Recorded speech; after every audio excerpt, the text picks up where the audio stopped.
today is our first presentation today. It will be led by Morgan Ritchie-Baum and Summer Krstevska.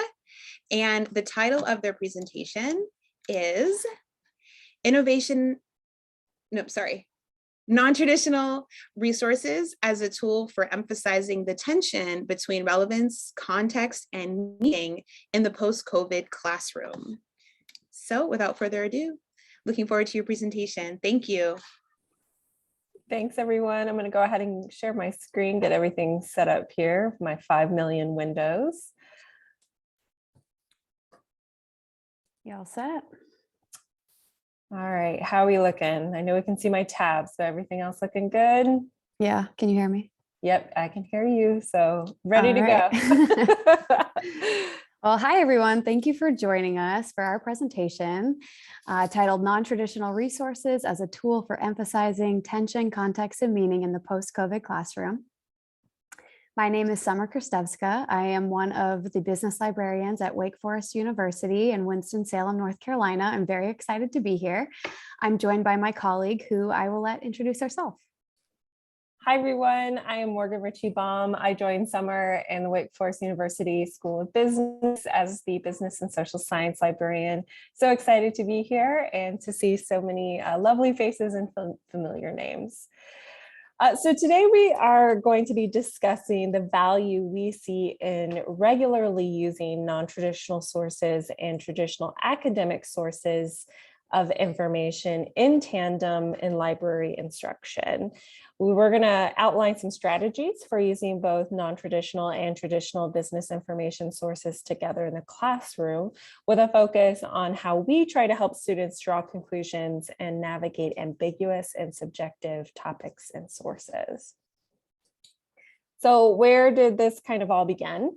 Summer and I personally have seen an increase in the number of questions we're getting from faculty, students, and staffs related to ESG, so environmental, social, and governing standards for companies, and also how to research a company's ethics, both what the company professes and then how they act in reality. So we were trying to think like what could be sparking this. And one thing we keep hearing a lot about, and we are pretty sure you do too, is these very big like hashtag buzzwords, you know, the great resignation of 2021, the new world of work, the great reshuffle.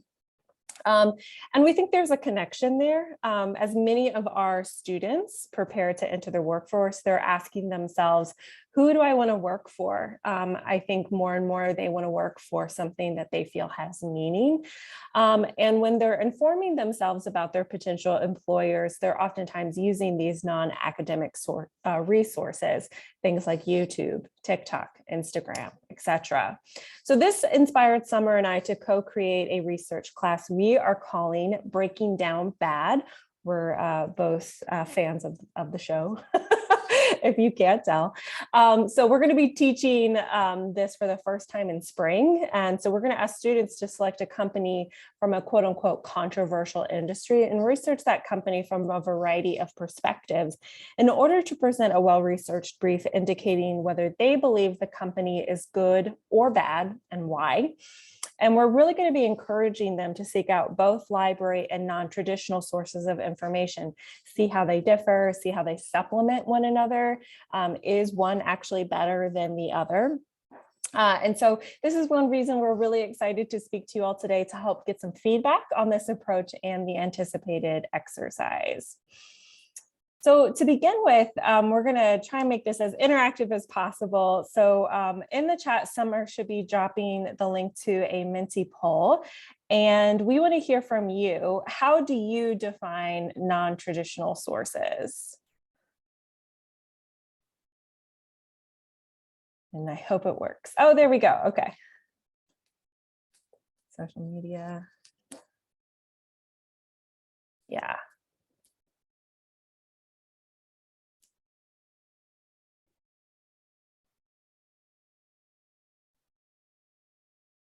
Love these responses.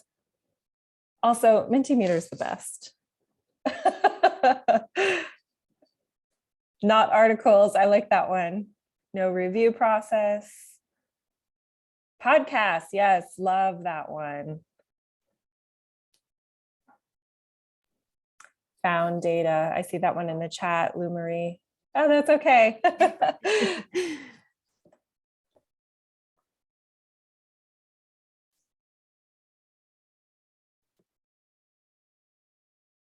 Gray lit, yep.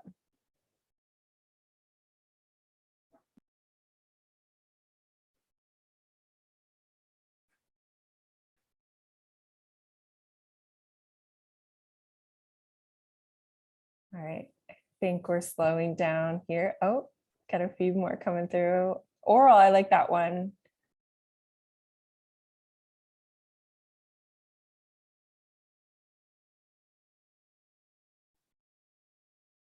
All right, we'll keep them coming in. In the interest of time, I'm gonna scoot back here to, oh, I just saw comics. I love that, Jamie. I'm a big fan of using comics. So yes, awesome. Okay, I'm gonna scoot back here and turn things over to Summer. All right, so now we're going to talk about why we want to use these resources in the classroom. So one reason would be the consideration of our students' authentic workflow or research flow, if you will. There is a disconnect between library resources and services and our students' workflow. As much as we wish students would start their research on the library's website, we know this is typically not the case. I'm sure many of us, including myself, have claimed to have come to terms with the fact that our students are going to use Google. Maybe we've even said in class that using Google is okay, or that we even use Google too. Various studies do show us the truth of the matter, and the truth is that the starting point is actually social media. So for example, Pew recently did a study from August to September of 2020. They found that Americans ages 18 to 29 stand out in that the most common digital way they get news is social media, with 42% saying they get news this way often. And in this regard, Reuters Institute's 2020 Digital News Report found supporting information stating that of people under 25 years old, 2/3 of that age cohort actually said they use Instagram for gathering news information. The same age group reported that they were 2 times more likely to look at news on social media apps. So as many of us business librarians know all too well, our students will typically not have access to our resources after they graduate. We should start validating and learning about students' authentic workflows and begin really taking a look at what the students are finding this way. Let's start talking about why these sources they found, why they found these sources, and even more importantly, how they can use those sources and create a valid and even more complex story. Google is likely no longer the starting point. It's more like a secondary step for further research, and it's likely the endpoint is not going to be scholarly resources or even the library's website. So we also want to point out another reason we think it's important to consider using both non-traditional and traditional resources together is from a diversity standpoint. So while we fully acknowledge both the internet and academic publishing struggle with providing access to and promoting diverse perspectives, as it becomes increasingly easier to share as one voice online, the internet, not academic resources, becomes a go-to resource for accessible, diverse viewpoints. So we also fully recognize that there's a lot of issues that come with that, but we feel integrating these non-traditional resources into the library classroom provides real opportunities for teaching the importance of critical information literacy. We also want to focus on the importance of these resources and their role in helping contextualize information students may be finding in some more traditional academic resources. So I think all of us are always looking for ways to bring the real world into the classroom. And these non-traditional sources provide an excellent opportunity to contextualize how a business problem has real world consequences and impacts beyond what they're discovering in the academic literature. So in many ways, we feel like these sources connect students to the primary documents of our digital age, allowing us to demonstrate how placing these non-traditional sources in conversation with more scholarly sources provide a more nuanced, complete picture and really help students kind of conceptualize the tension that may exist there between the two types of sources. All right, so another benefit we believe using non-traditional sources in the classroom has is that they improve our students' inference skills. We all know making meaning is hard when you don't have the appropriate or if you have limited context. Many of our business school undergraduates of traditional university age in this case are lacking real world business context. They have likely little to no real world work experience. And if they do have work experience, it's often not specific to assignments or projects, or this experience is often only experience as an end user. They have their textbook, lectures, and what they've learned in previous business classes. They maybe even understand basic business concepts. But as many of us have experienced in our research consultations, students don't know really what to do with business information once they find it. This often leads to librarians feeling like they have to spoon feed the answers. I know I have many examples of times where I've pointed out specifically where to find key elements to help develop an analysis or help them, develop a judgment call. And students look back at me with blank faces. Maybe you can relate. There's definitely a gap between the services we provide, those services being, access to the sources, pointing towards credible ones, providing support for thinking through the information. There's a gap between that and what the students are learning in their classes. So as long as this gap exists, it's hard to get what we're trying to teach them to stick in a meaningful way. Business strategy, as we know, requires a combination of data, education, experience, and intuition to really make important decisions to drive the business forward. As I've stated, our students are lacking this practical experience and they're still building their intuition, but they're frequently asked to consult with clients on real-world business problems. So we believe that embracing non-traditional resources in business research and information literacy instruction incorporates their personal experience into this business context. They're seeing and finding for themselves via social media how business decisions are impacting individuals and how others think about businesses. Students are more easily able to center themselves and make context relevant to themselves this way when they encounter it authentically. So we'd like to ask you a few questions about your experiences using non-traditional resources through another Menti poll, and I'm gonna put the link in the chat. It's the same link actually as earlier. We want to know, how do you feel about using non-traditional resources in the classroom, and what challenges do you have using them? A little bit lengthier response this time.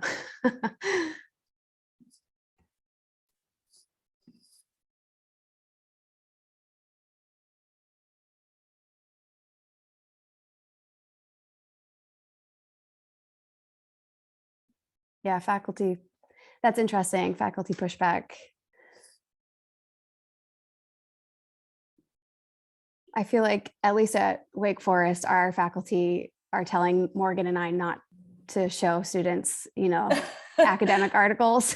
So we have like the opposite problem. Wow, lots of really interesting answers. Oh, helping students to cite the sources for sure. Yes, that's what Morgan and I get asked all the time. How can they cite what they're finding? But time is definitely always the case, right? What to prioritize. Yeah. It's not that easy to find what you need when you're searching social media, for example, and we're going to talk about that in a few minutes. Anything that will keep the students engaged. Yeah, I really do believe that. Yeah, students. And if it's an excuse to get a TikTok, okay. If I'm looking for stuff for class, that's my excuse. I'm going to point out, somebody said earlier, students have this "don't use them" kind of like beat into their brains. Yeah, that's something we'll talk a little bit about too. Yeah, and I think that is relative to what their previous experience was before business school.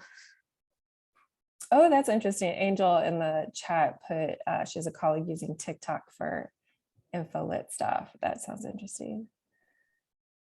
Well, we definitely don't have time to read through all of these. But they're so good. Thank you for your responses. All right.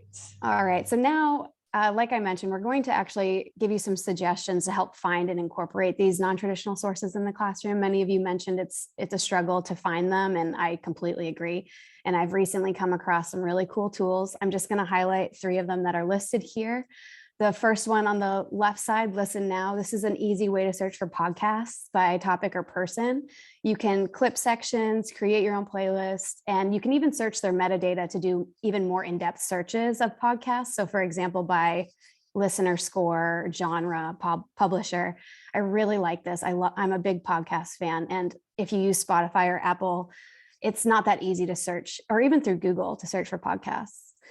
The other tool that I'm obsessed with is TW Explorer. I think that's how they pronounce it. It's a powerful interface that searches Twitter, and it helps assist with social media analysis. So when you use this tool, you can search Twitter by word or phrase. Actually, you can do this in various languages. You can see popular terms, hashtags, and links, as well as save a snapshot, which I am obsessed with this. A snapshot for them is it'll save the last 500 tweets related to your search, which is really cool. And you can go back and you can use that link to refer to them. And then another big favorite of mine is the Morning Brew newsletter. This is a daily free email newsletter, and it keeps me up to date with the business world, but in like a pop culture-y way. So it's informing me of business news that the students are likely interested in, and it always includes like the original source of the conversation or the insight. So it's often linking back to Twitter or threads on Twitter, blog posts, etc. So I would suggest checking out all of these if you're interested in using non-traditional sources in the classroom. It really makes it a lot easier to find what you need. All right, so let's talk about some strategies we find that are helpful for helping students navigate the tension between both academic and non-traditional sources, and to make meaning out of all this information at their fingertips. So we recognize that using these sources inevitably is going to come you're going to encounter problems in terms of navigating bias, authority, ambiguity, but we don't necessarily see that as a reason not to use them. In fact, we think it can help students maintain that critical eye when utilizing either traditional or non-traditional sources. So somebody said earlier, they have it beat into their brains not to use these. I think at the same time, they also have it beat into their brain that if they find it in a database, it must be true, or it must not have any bias. It must be perfect to use. And we have to remember, though, that even in databases, right, they also suffer kind of from the same biases and fallacies that we can find through resources we may discover on Google. But doing this in the library instruction classroom, we think is going to allow students to tackle these thorny info-lit skills and issues together in a supportive environment with a trained professional, meaning us, and hopefully be better prepared to carry these skills into the real world. And the strategies that we use look very much the same as any of the strategies any of us may be put into place in terms of an information literacy session. So we think it's always important to start from a place of empathy, right? Acknowledging that this is difficult. It may not seem difficult off the bat, but once you get into it, it is difficult, and that's fine that it's difficult. We're here to help, and it's an ongoing journey and a process. And then, start having these discussions around critical literacy, asking them whose viewpoint is missing from this resource. Thinking about bias. How did bias figure into even the search terms they initially used to find this information? But also, what's the bias that they might be discovering in the information itself? Contextualizing the information, right? Who wrote it? When did they write it? Why did they write it? And we are really big fans of reflection, right? So asking students to actively document their research process. What strategies did they find that really worked? Share those strategies with the class, get feedback on it. But also, what did they know when they started, and what do they know now? And what were the tools that helped them, or what were the stumbling blocks along the way? Again, the idea here being to really help them once they get into the quote unquote real world to continue this research journey. So we wanted to save a lot of time to do an activity with all of y'all. So if you can go to this link that I'm putting in the chat, it will bring you to a Google Doc. It's nothing fancy, but here you're going to see some prompts about our main question, which is Southwest Airlines an honest company? And we would like you to start by answering the first prompt. Try not to go ahead. I know it's tempting. We're going to go one at a time. The first prompt is, what are your initial assumptions about Southwest Airlines? So without doing any research, Googling, etc., what are the first things that come to your mind? And just add a bullet point for your thoughts. And we recognize with like 100+ people, this is going to be messy. So don't like stress about screwing up our document. Just get your thoughts down there.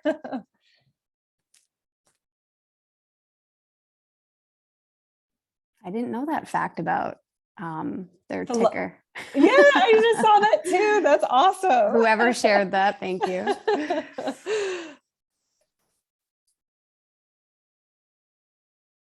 On time and efficient, long lines. So I love like these different viewpoints, right? We're already getting from different perspectives, right?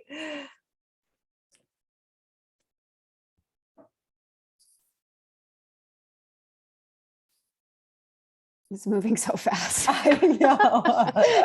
If I'm not making anybody Thank you for dizzy your by active scrolling. participation. Yes, I love it. If only our students could just be so active. That's always the challenge. But I will say, like, I find like if we can connect with them sometimes, like, oh, I saw that on like TikTok too, you know, Yeah. they sometimes are like, oh, like you're human too, and up to date on on trends.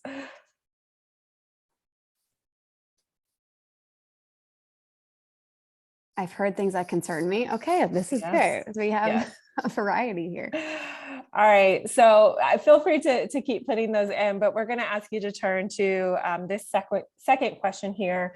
So we've shared and you've shared some kind of non-traditional resources that you might go to learn about Southwest Airlines, whether that's searching for their name in a hashtag, just doing a simple Google search, etc., looking on their Instagram page.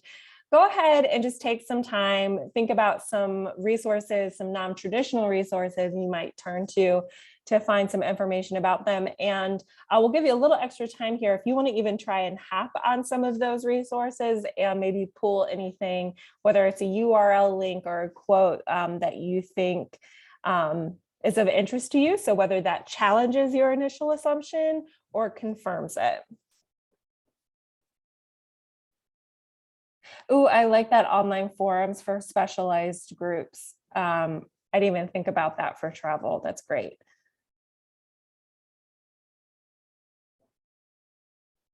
Brownie points if you use one of the tools we talked about earlier. Yes, Reddit. Oh, I see some Southwest Airlines lies in that Reddit URL.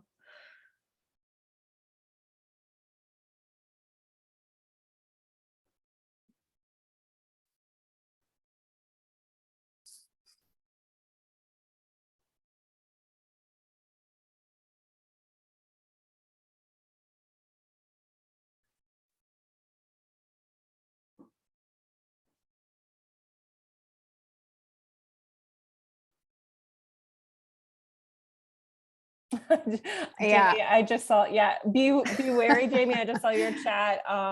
It is a total time suck. So just be careful.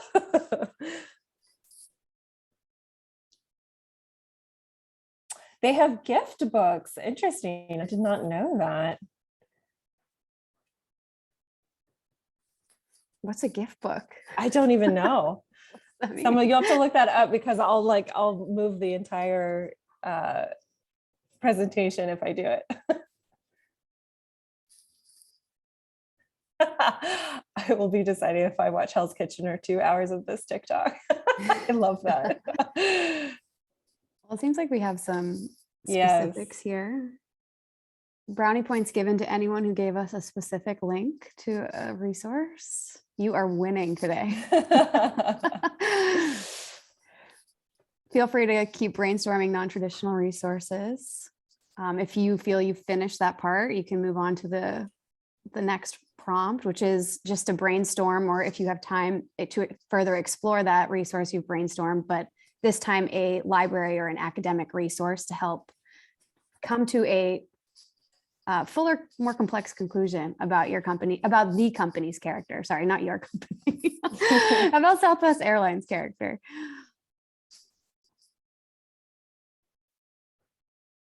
And again, you get brownie points if you give us a specific link, if possible. It's hard to link through our libraries though. Well, to share is what I meant more so. Ah, look at that, trustpilot.com, the pros and cons of flying with Southwest Airlines. Basically thievery.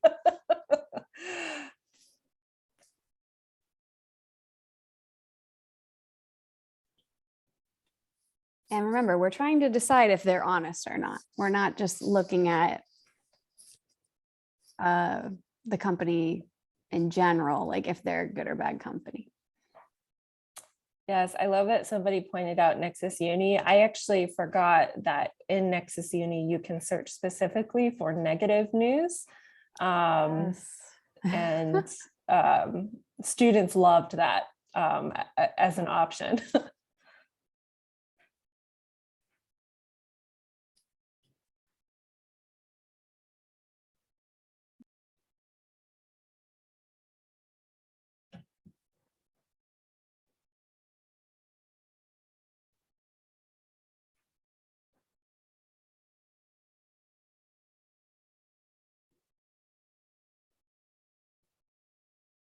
Just give us one more minute here to kind of finish up. This is all so good.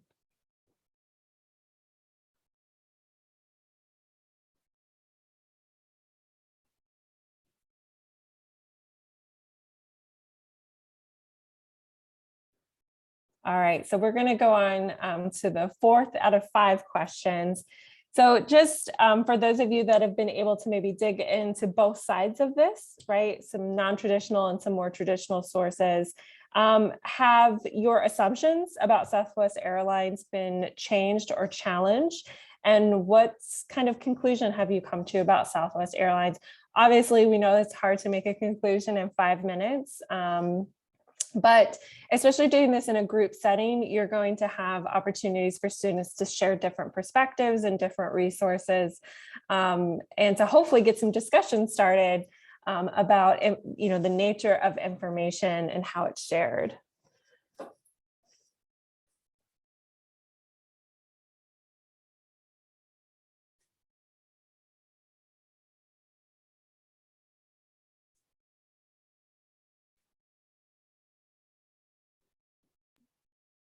Someone said they present a much rosier picture. This is something Morgan and I talk about and are interested in talking about with the students. The way they represent themselves and why companies do that. And then also because students are always coming across these customer reviews, right? Mm-hmm. So how can you make meaning from customer reviews? We know they're obviously biased. There's a lot of ambiguity there. So just how, and they're everywhere, right? Like we see these there's so many websites that utilize them now.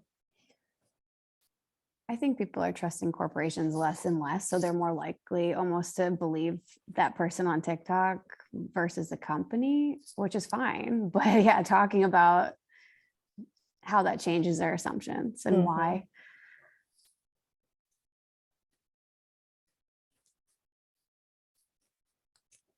Right.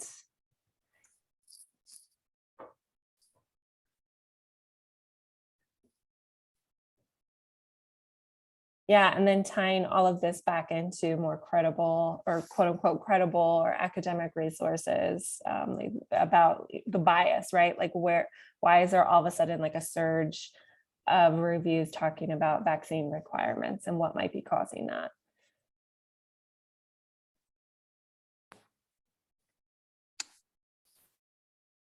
All right. Do you think I should go over the last conclusion? Go for it, Summer. Okay, so we want to also open up the floor for some discussion around why is it so hard to draw conclusions about a company's character? We're just talking about one angle of this, right? The company paints a certain picture, but how can we use the research process to be more confident in drawing conclusions? Thinking of that from a student's perspective and teaching it to a student. It's just so hard to draw conclusions in general when you start on social media, I feel like.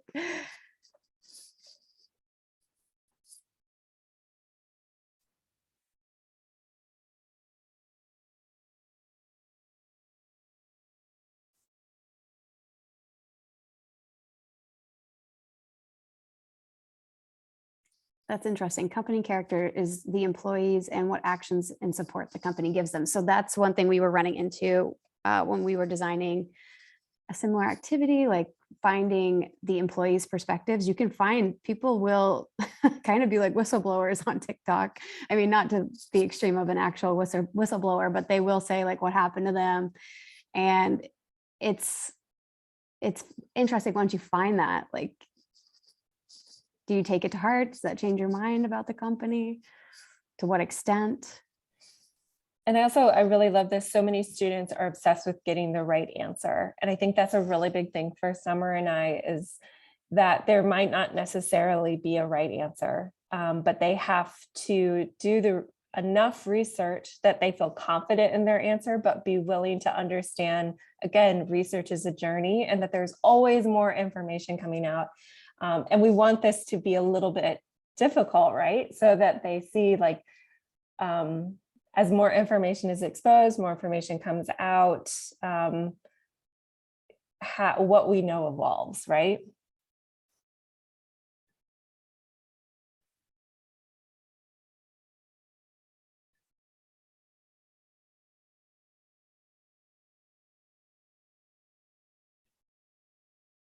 Yes, meta awareness. I love that.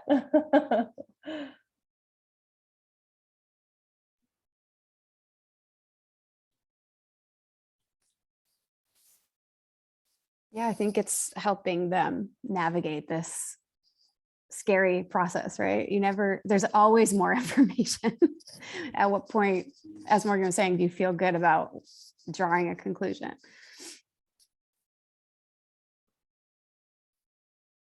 I think people are more timid than ever to draw conclusions with cancel culture, especially our students around the traditional university age. So helping them realize, like, okay, you drew this conclusion, you need to be able to explain why, and don't worry, you can continue to do more research.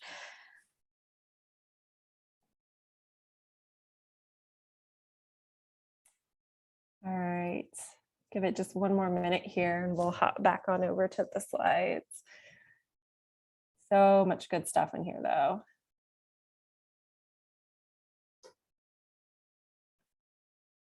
All right.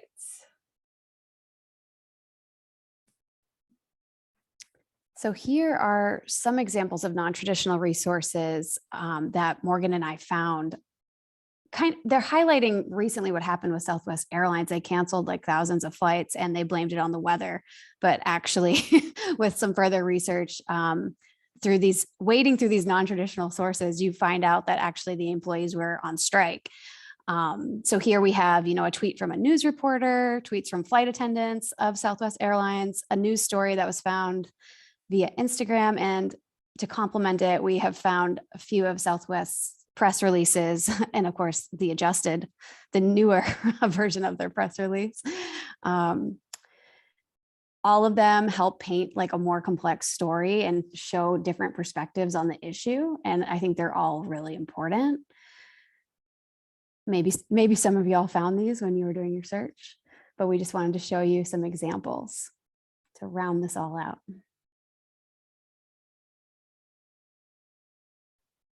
So so now we would love to just open the floor for questions, thoughts. We've tried to kind of spur discussion and conversation throughout the presentation today, but we would love to hear your thoughts, how you're using non-traditional sources in your classroom, what your thoughts about using them now might be. And yeah, just thank you all so much. We'll leave this slide up so you have our contact information. But yeah, would love to hear from you, any thoughts or questions you have.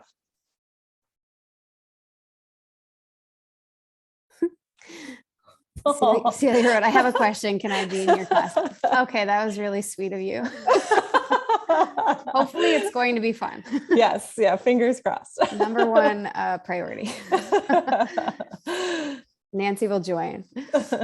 Can we get a link to the Mentimeter graphic? Yeah, I can work with Sharisa and the rest of the brass crew to try and get that shared out.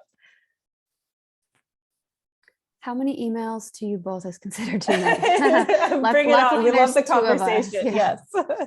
Is your class a one-shot? Oh, okay, this is kind of important context that we did not talk about. Morgan and I will be teaching a 4-credit class, that the breaking down bad class that she was talking about. It is a half a semester long and it's an elective. But I also want to highlight, though, Summer is also going to be teaching a class we're calling Renegade Research, which is also going to use some of these principles about researching hard to research industries like e-commerce, etc. And we think some of these kind of exercises will come into play too. I realize there's another part of the question. Are you working with an academic department? No, so these are listed as library science courses. But all of the librarians on Morgan and I's team, the research and instruction team at Wake, teach for credit in different kind of subject areas. We're teaching business related one. Some of them are cross-listed with their appropriate programs.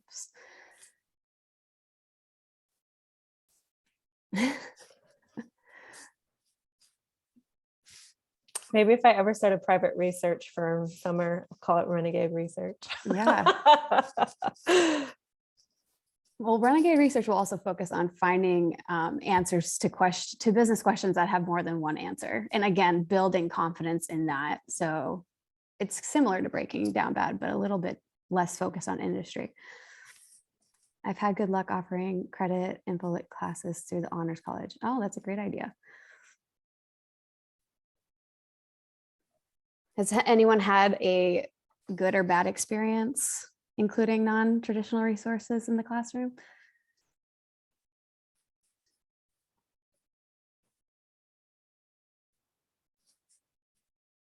Would love to hear about it either now or through email. Feel free to reach out to us about it. And we'll have to follow up and let all of y'all know how our class goes. If you have lesson plans, add them. Yes. Lou Marie wrote, where I've used them the most is case competitions. You need everything you can find to do well. Yeah. Yeah. How do you emphasize to students that both traditional and non-traditional resources are valid, that one is not the best or the right source? Yeah, I think that's where, from our perspective, like that's where it's hard and it's iterative. In the sense, like the Southwest Airlines example, right? What can we find in the academic literature about it? What can we find in a quote unquote non-traditional source? And really ask the students to put them side by side and try and have them make meaning from it and help them walk through it. And let them see, right, that one or the other is not a complete picture necessarily. And for all the reasons, from not all the information is shared, maybe biased perspectives, diverse perspectives, it's really putting them in conversation with each other that we can form this more complete picture. I don't know, Summer, do you have anything to? No, I think you're right. I think just, yeah, like you were saying, emphasizing more is usually better to like more variety. Variety, right. And also that, when possible, to find examples of, especially with COVID, right, the general populace's understanding of scientific literature, right? How, a study will come out, but then there'll be other studies about it, things will get redacted. And then that's very normal, that process of information constantly redefined, rediscovered, researched, and that information is that journey. I like what Lou Marie said. I think by showing that you value non-traditional sources, you can get more legitimacy with the students. I think they already value them highly. Yeah, this is kind of what I was getting at earlier. I do think as librarians, and I'm guilty of this, we tend to just focus on the traditional academic sources. And in a way, we're not validating what they're finding. Like, we're like, no, but okay, you found that, now go to the library. So like Morgan and I are trying to figure out how to build that like trust and, like you're saying, legitimacy with the students, because in all honesty, that's how they're going to continue to keep finding information. So it's like, how can we do this better?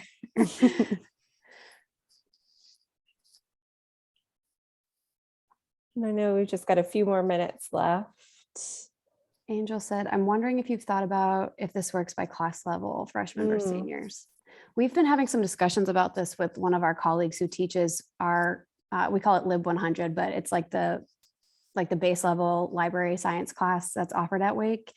And our colleagues that teach that, this upcoming semester, they have classes full of all seniors, which is like rare for them. And they were talking to us about how do we make this like more relevant for their life experiences after, school. And we were talking about, oh, you should talk about non-traditional resources. And they want me and Morgan to come in and talk about. Yes, Penny, for sure. That time crunch. And again, I think that's one reason Summer and I tend to use reflection a lot. It does force the students to slow down and maybe get a little bit frustrated with us, but we really want them to think about where this information is coming from. Really good point from Jennifer. Mm-hmm. And Amanda, that's awesome. Yeah, I would do the same. And Jennifer, yes, I would agree with your second sentence there. We really kind of see ourselves as helping them navigate, validate, asking them questions to think more critically about it.